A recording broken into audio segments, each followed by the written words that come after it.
Assalamualaikum warahmatullahi wabarakatuh.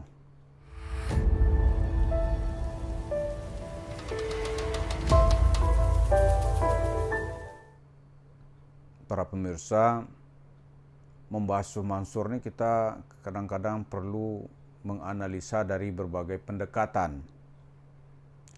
Karena dari cerita pendekatan itu akan mendapatkan hasil yang presisi bahasa sekarang ini. Misalnya sekarang Mansur kenapa banyak diam?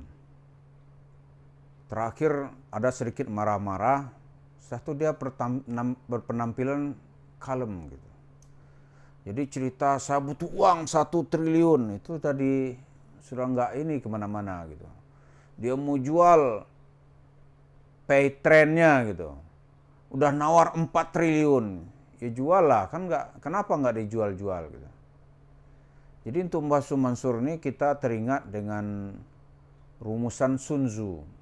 Sun Tzu itu seorang ahli strategi perang dari daratan Cina. Kata Sun Tzu, untuk mengalahkan musuh itu Anda harus bisa berpura-pura. Di pura-puranya kalau bermaksud mau ke utara, itu harus dikesankan mau ke selatan, biar musuhnya lengah. Kemudian kalau Anda kaya, biar nggak dimintain orang duitnya, Anda harus berpenampilan seperti orang miskin. Kemudian kalau Anda bersalah, biar mendapat simpati, itu lebih banyak diam. Nah inilah yang sedang dimainkan oleh Mansur, atau bahasa sekarang ini apa yang kita kenal dengan playing victim. Playing victim ini dengan mudah menjual isu seolah-olah dia menjadi korban. Biasa dalam dunia perpolitikan tuh biasa. Dia sebenarnya penjahat, tapi berpenampilan dialah yang jadi korban, biar simpatisan massa dapat. Dia sebenarnya koruptor, tapi seolah-olah dia itu ada orang yang teraniaya. Nah, Mansur sekarang sedang menampilkan peran seperti itu. Misalnya nih, itu kan di pengadilan, itu kan dituntut di mana-mana. Ada yang sudah menang, ya kan? Dia harus bayar. Supaya nggak bayar gimana caranya? Wah, dia harus berpenampilan seperti orang yang hampir bangkrut. Jadi, misalnya nih, di pay trend, untuk gaji 5 bulan aja dia nggak mau. Kan nggak sanggup. Tapi dia kesankan nanti perusahaannya ini seolah-olah sudah tidak jalan. Lagi kalau kita pikir ngapain Mansur begitu amat ya? Ngapain gitu? Tapi itu dia lakukan. Asal nggak keluar uang. Di Pengadilan Negeri Jakarta Selatan misalnya. Dengan semua wajahnya dia pakai. Wajah mengeles, mengemis ke siapa itu yang jadi lawannya itu. Kadang-kadang dia berpenampilan ingin seperti saudara gitu. Tapi di luar itu dia menggarap bagaimana menggulung lawan-lawannya. Dia bikin memori, dia bikin apalah gitu, sehingga dalam memori banding nanti dia tampak seperti orang bersih. Nah, itu yang sedang dia lakukan.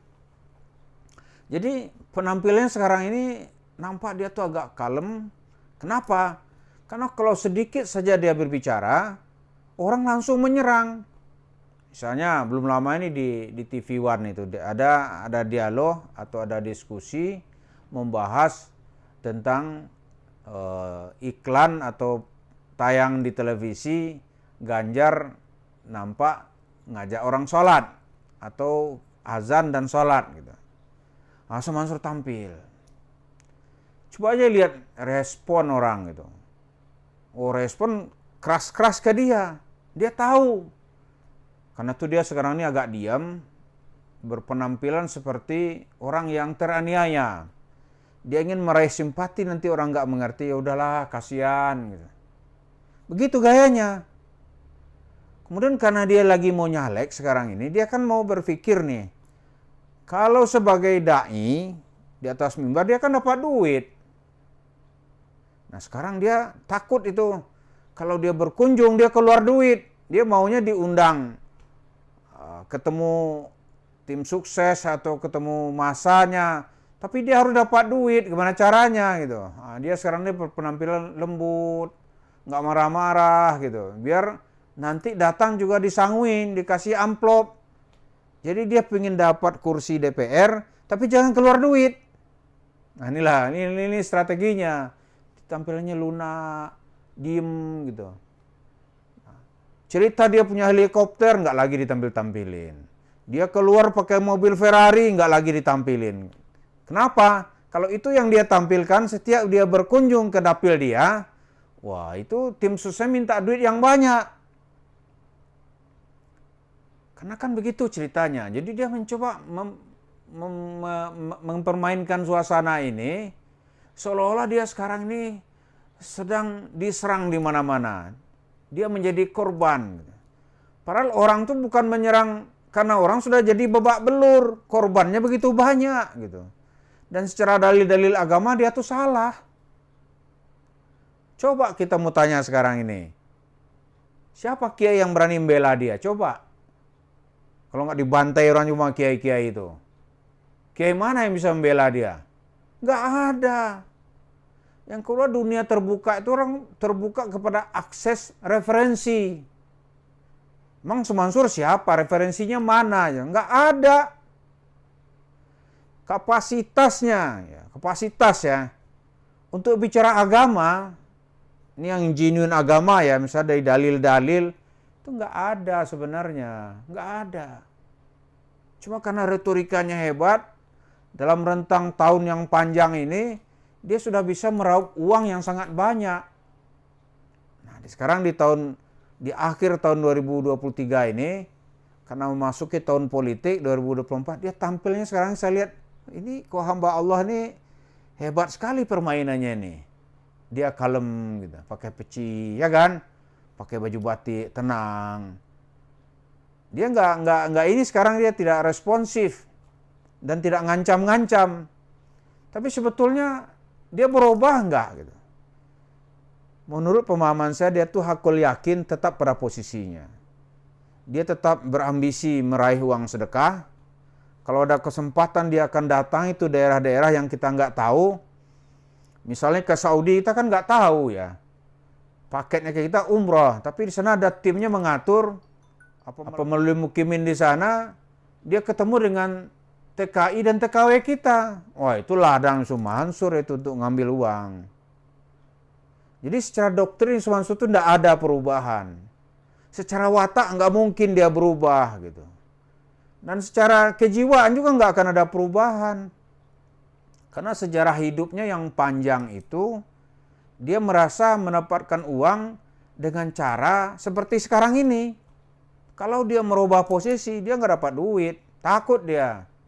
Dia mau dituduh orang menipu ke, mau dituduh ngibul ke, mau tuduh apalah gitu, suka-suka ente deh, gitu aja dia. Dia akan tetap pada posisinya. Tapi karena sekarang ini dia mau masuk tahun politik, biar pengeluaran nggak banyak mungkin ya, dia kalem dia sekarang ini. Saya lihat di televisi dia debat tuh, tenang sekali dia ini. Tapi tenang bukan untuk merubah posisi. Supaya dia nanti ke dapilnya itu ya tim-tim sukses atau mengajak orang tuh nggak minta duit. Karena kan dalam politik berbeda ya. Kalau politik itu ketua partai berkunjung misalnya, itu keluar duit. Tim sukses dikumpulkan itu harus keluar duit. Nggak ada. Kalau jemaah masjid dikumpulkan dapat duit gitu.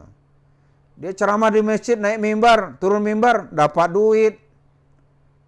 Tidak saja orang-orang yang punya duit banyak gitu. Itu ada tukang bakso, tukang beca, tukang ojek.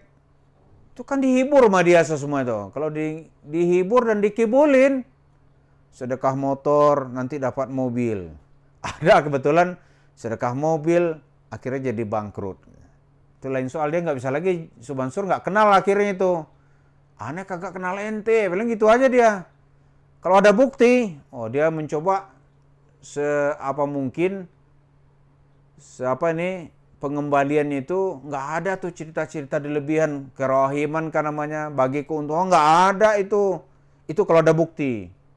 Tapi kalau nggak ada bukti, dilibas habis sama dia, nggak ada tuh perasaan mau mampus saja lo, paling Yusuf Mansur gini aja, mampus saja lo. Jangan kepada jemaah, kepada saudara-saudara bilang begitu, minta duit, minta ke Tuhan. Gitu.